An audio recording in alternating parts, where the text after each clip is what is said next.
Hi guys, I'm Jennifer. Today I'm so excited because we are making red velvet cupcakes with cream cheese frosting. This is a recipe that I've been wanting to share with you guys for a really long time now. This is such a simple recipe and such a simple dessert, but it's something that is really often not made very well. Either the cake is really dry or the frosting's way too sweet. So I want to show you guys a really great recipe that you can put in your back pocket for the 4th of July that's coming up next weekend, or really anything. I'm making these for a coworker's birthday tomorrow. So I think you guys are going to enjoy these just as much as I do, so let's get started. The dry ingredients you'll need for these cupcakes are all-purpose flour, a little bit of cocoa powder, baking soda, baking powder, salt, and sugar. For the wet ingredients for the cupcakes, you'll need some vegetable oil, sour cream, a splash of white vinegar, 1 egg, some vanilla extract, red food coloring. You're also going to need some fresh coffee. The first thing we're going to do is add our oil into our sugar.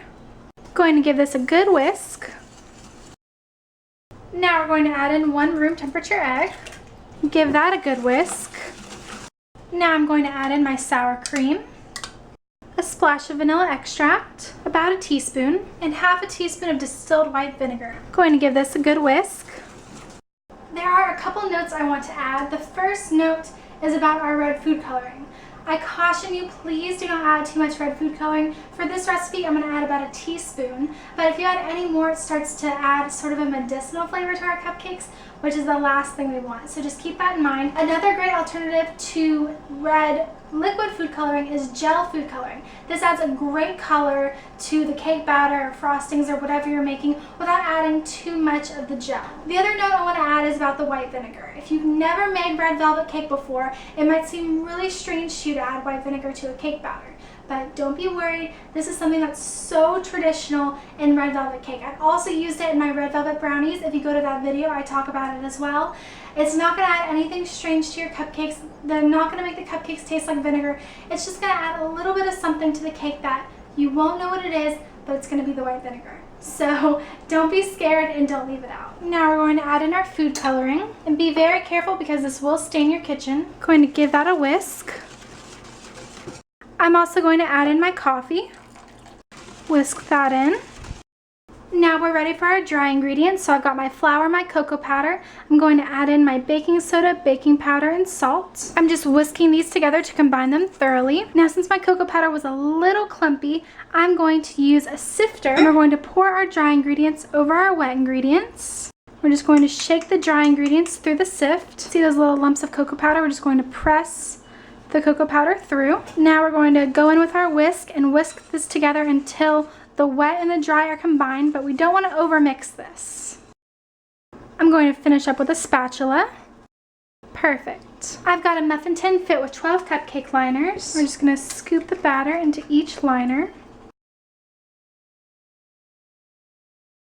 Since these only make 11 cupcakes, I'm going to take this last liner out.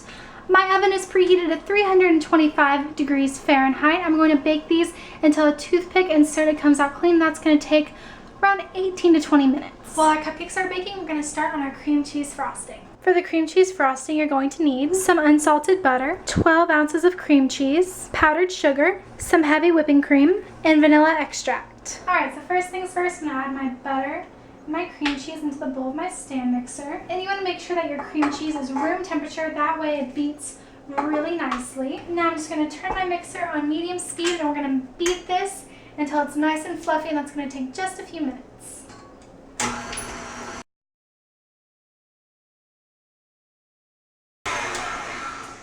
Okay, so I let this beat for a few minutes and I scraped down the bowl once just to make sure that there were no lumps of cream cheese or butter sticking to the bottom of that stand mixer. Now what I'm going to do is add my powdered sugar. Now I'm going to add probably most of this. And I never really measure my powdered sugar, how much I add to my frosting. I sort of just keep adding until it tastes right.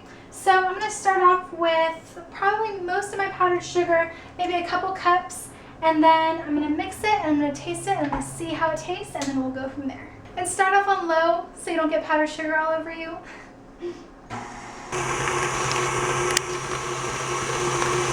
Before I taste it, I'm going to add a splash of vanilla extract. Give this one last good beat.